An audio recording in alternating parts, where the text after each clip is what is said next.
Hello guys, सम्पूर्णमा सबैजनालाई सेवा सेवानी र जय श्री सचिदानन्द। म राई ब्लग र तपाईँहरूको माझमा एउटा मिनी ब्लग लिएर आइसकेको छु।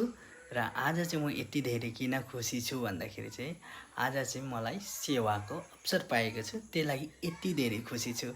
र माडाजीले कृपा गर्नुभएको म माथि र सेवा गरोस् भनेर मलाई पनि सेवा गर्ने अवसर दिनुभएको छ, त्यही लागि म चाहिँ एकदमै खुसी छु।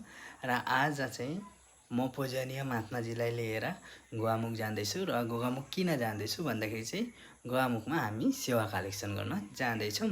सेवा कलेक्सन के को लागि गरेको भन्दाखेरि 21 सेप्टेम्बरमा हुनु गइरहेको छ महाराजीको जन्मदिवसको प्रोग्राम, र त्यसकै लागि हामी चाहिँ गइरहेको छौँ सेवा काट्नका लागि।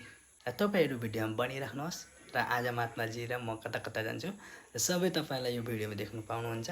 र तपाईँहरू भिडियोमा बनिराख्नुहोस्। हाम्रो यस्तो गुरु महाराजी र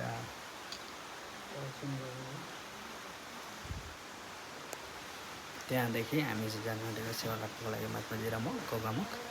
र फुपूहरू बाइजीहरू हुनुहुन्छ। र अब चाहिँ जाउँ ल, जाउँ त। अहिले चाहिँ जानु निक्लिसकेको छु म है, महात्माजी आउनुहुँदैछ र महात्माजी सँगै बसेर जाने। सो गाइस, अब चाहिँ हामी यहाँदेखिको निक्लिसकेको छौँ गोवामुख जानु भनेर।